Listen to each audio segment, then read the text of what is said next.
रोहतक हम पहुंच चुके हैं डॉक्टर वेद प्रकाश शौरान जी के पास, जिन्होंने कल चल रहे प्रोटेस्ट में अपना योगदान दिया। उन युवाओं से बातचीत की जो पीजीआई रोहतक में जो आंदोलन चल रहा है बॉन्ड पॉलिसी के खिलाफ। आइए करते हैं उनसे बातचीत और जानते हैं कि क्या उन बच्चों की जो मांग है वो जायज़ है और वो किस प्रकार से उन बच्चों के साथ खड़े हैं। राम राम जी। राम राम जी। जी, जो प्रोटेस्ट चल रहा है बच्चों का बॉन्ड पॉलिसी के खिलाफ, उनमें कितना बच्चों की बात सही है और क्या उनकी मांगे जायज़ हैं? हाँ, कल हम उनके पास गए थे और उन्हीं से जो जानकारी मिली उसके अनुसार उनका कहना है कि हमारे से बॉन्ड तो बेशक भरवा लिया जाए, लेकिन वो बॉन्ड तो तब होता है जब आप हमें वो जॉब देने लग रहे हो। सरकार क्योंकि इस तरह की कोई गारंटी नहीं दे रही है कि एमबीबीएस करते ही आपको नौकरी दे दी जाएगी, तो कहते हैं जब नौकरी ही नहीं दे रहे तो बॉन्ड कैसा। और ऐसी व्यवस्था किसी और प्रदेश में अपने भारत में मुझे बताया गया कि नहीं है। और जो संख्या है यानी जो राशि है वो भी बहुत ज़्यादा है। वो कहते हैं 10 लाख रुपए अगर हर साल हमारे से लेंगे, 40 लाख रुपए जब हम 5 साल के बाद एमबीबीएस करके निकलेंगे तो वो ब्याज समेत करीब 75 लाख रुपए के करीब वो हो जाएगी। तो उस राशि को हम कैसे दे पाएंगे? तो उनका जो मूल भावना जो मुझे लगी वो ये कि कोई मिडिल क्लास आदमी या कोई आम सा साधारण सा परिवार है, उसका बच्चा अगर अपने दम पर, अपनी मेहनत के दम पर एडमिशन लेता है तो उसके लिए एक बड़ा डिटरेंट हो जाएगा, एक ये बड़ी रुकावट हो जाएगी। भाई पैसे की उसकी वजह से वो डॉक्टर बनने से वंचित रह जाएगा। तो जो गरीब तबके के जो लोग हैं, जो रातों मेहनत करते हैं, नीट की परीक्षा पास करना भी कोई आसान बात नहीं है। जो नीट की परीक्षा पास कर लेगा और अगर उसके पास 10 लाख रुपए का बॉन्ड भरने के लिए अगर अमाउंट नहीं होगी तो एक प्रकार से वंचित रह जाएगा। हाँ, यही तो समस्या है ना कि 10 लाख रुपए की बात नहीं है, 10 लाख हर साल देने हैं। और उसके बाद भी मान लेते हैं, मैं तो कहता हूँ कि इस तरह के वो बच्चे बता रहे थे मुझे कि सर आप कल्पना कीजिए हमने 40 लाख रुपए का लोन ले लिया और एमबीबीएस करके हम तैयार खड़े हैं, और उस दिन अगर हमें नौकरी नहीं मिलती और सरकार नौकरी दे ही नहीं रही है तो हम वो 40 लाख उतारेंगे कैसे? सरकार नौकरी देगी नहीं और हम कहीं जा नहीं सकते, तो फिर हमारा क्या होगा? या तो हमें सरकार इस बात की गारंटी दे कि हाँ भैया आपको नौकरी ज़रूर दी जाएगी, फिर तो हम बॉन्ड भी देखें। फिर हमारी सिर्फ यही समस्या रह जाएगी थोड़ी उसकी राशि कम कर दी जाए।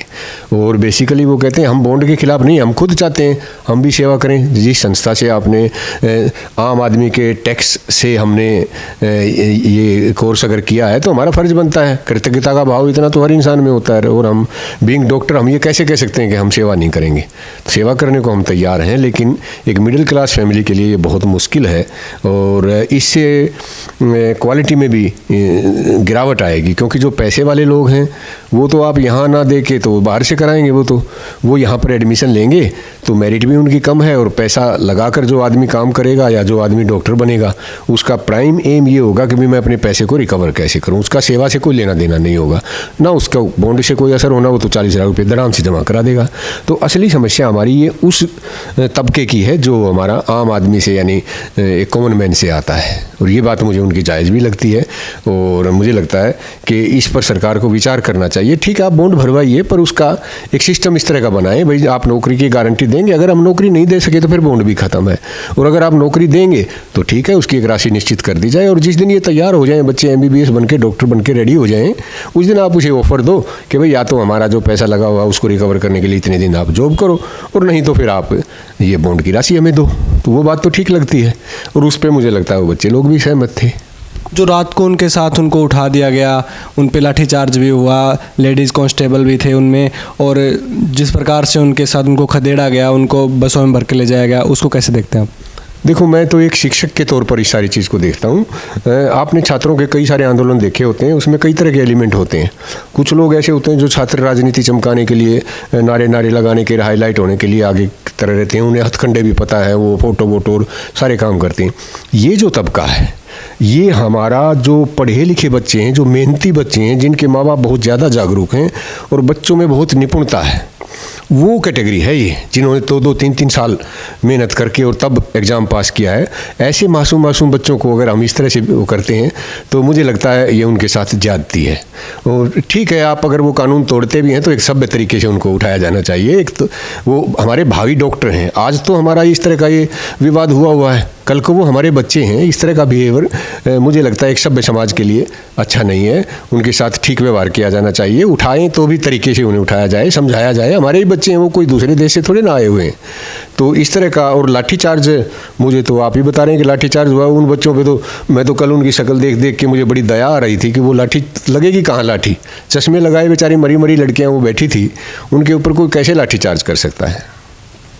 सुनने में ये भी आया है कि उनकी आज सीएम खट्टर साहब से मुलाकात भी हुई है, उसके बारे में आपको कोई जानकारी है?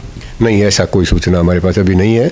मैं तो कल भी उनसे कह रहा था, भाई मुख्यमंत्री साहब से आप मिलो, मंत्री जी से मिलो, अपनी बात को ठीक जगह पर रखो। और अपनी बात आप अगर नहीं रख पाते तो ये हमारी विफलता है। और अगर आप अपनी बात को अच्छी तरह से तार्किक तरीके से समझा पाते हैं तो हमारे बुजुर्ग ही तो हैं, वो कोई बाहर से थोड़े आए हुए हैं। जितने भी हमारे राजनेता हैं वो सब पब्लिक के लिए तो हैं।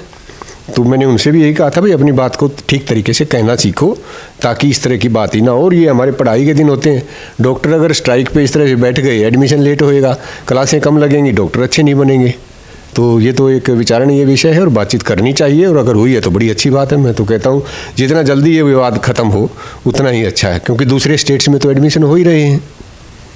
तो समाज में ऐसे आंदोलन का क्या मैसेज आता है? और जो अन्य बच्चे जो हैं, जो अलग अलग जगहों पे शिक्षा के लिए लड़ रहे हैं, जैसे आदमपुर में भी शिक्षा के लिए जो बच्चियां हैं, 10वीं 12वीं की लड़कियां बैठी है, उनके ऊपर भी आप कुछ कहना चाहोगे? मुझे लगता है ये देश का दुर्भाग्य है कि हमारे मासूम बच्चे, स्कूलों के बच्चे भी अगर वो सड़क पे आके कुछ मांग रहे हैं, धरने दे रहे हैं, तो ये समाज के लिए एक अच्छी चीज़ नहीं है। और हम बुज़ुर्गों के लिए, या हम जो पढ़े लिखे कहो, या जो उनके अभिभावक हैं, उनके लिए भी बड़ी एक शर्मशे की ही बात है कि हम छोटे छोटे बच्चों को अभी से उनमें ये भावना पैदा कर रहे हैं। आप सोच के देखिए, जो बच्चा इस तरह से प्रोटेस्ट करके 8वीं 10वीं 12वीं करेगा, वो कैसा नागरिक बनेगा? ऐसा डॉक्टर जिसकी एंट्री पर इस तरह का बवाल है, वो उसकी क्या देश के प्रति समर्पण होगा?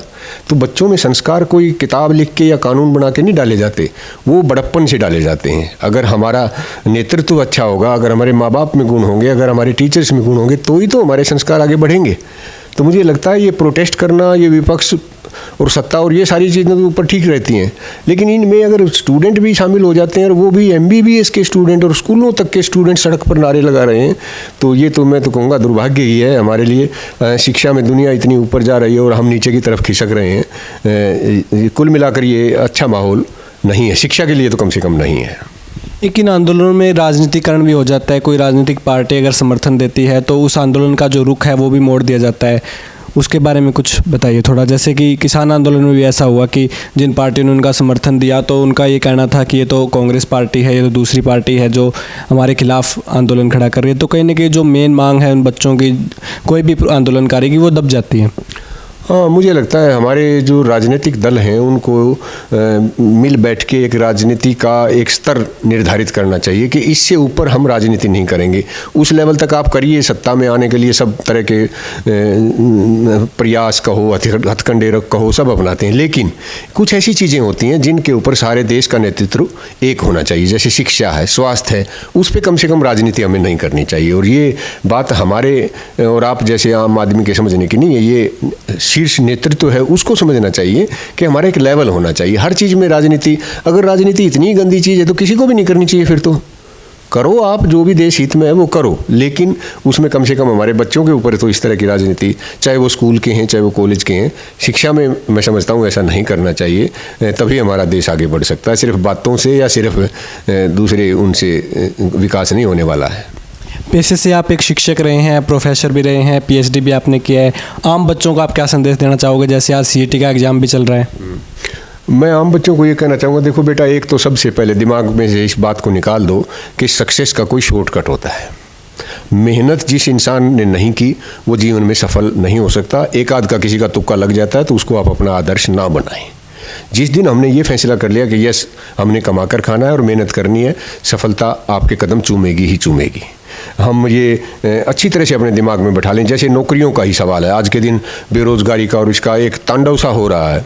मैं समझता हूँ जिस बच्चे के दिमाग में ये है कि मुझे काम करना है, वो काम नौकरी के रूप में मिलता है, वो काम आप फैक्ट्री लगा के काम कर रहे हैं या वो काम कहीं किसी और ऑर्गेनाइजेशन में कर रहे हैं, अगर आपकी काम करने की नीयत है ना, कोई दो राय नहीं है कि आपको सक्सेस मिलेगी ही मिलेगी। सबसे पहले हमें ये दिमाग में डालना चाहिए। दूसरा, अगर आपके पास नॉलेज नहीं है, आप सिर्फ कागज़ इकट्ठे कर रहे हैं, डिग्रियां इकट्ठे कर रहे हैं, उसके लेन देन करके ये लिया, इसकी परसेंटेज कर लिया, इन सब बातों का कोई मतलब नहीं है।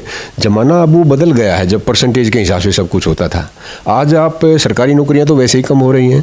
दूसरा, जो प्राइवेट सेक्टर की नौकरियां हैं, जब तक आपके पास नॉलेज नहीं होगा, जब तक आप उसके लिए काम नहीं करेंगे, जब तक उसको कमा कर नहीं देंगे, तो आपको कुछ नहीं मिलने वाला है। ये बात हमारे दिमाग से बिल्कुल साफ़ सुथरी होनी चाहिए कि ये जो नकल है या ये जो कागज़ इकट्ठे करने वाली प्रवृत्ति है, या हम ले दे के किसी नेता के पीछे लगा के किसी तरह जुगाड़ करके कर जाएंगे, एक आध का किसी का हो जाता है, लेकिन उसका मतलब ये नहीं है कतई कि आप सारे ही उस रास्ते पे चल पड़ो। मेहनत का मैं तो कहता हूँ कोई विकल्प नहीं है। ये हमारे पूर्वज भी कह गए थे, हम भी कह के जा रहे हैं, और जिसके ये समझ में आ रहा है वो खूब सारी प्रोग्रेस भी कर रहे हैं। युवा को मैं साफ साफ संदेश देना चाहता हूँ, बेटा जीवन में अगर मेहनत आप नहीं करोगे तो कुछ भी नहीं है। अनुशासन और मेहनत ये तो बहुत ही ज़्यादा ज़रूरी है, हर एक के लिए ज़रूरी है। तो ये थे हमारे साथ डॉक्टर वेद प्रकाश चौरान, जो जींद यूनिवर्सिटी में प्रोफेसर भी रह चुके हैं और जींद यूनिवर्सिटी में भी पढ़े लिखे हैं।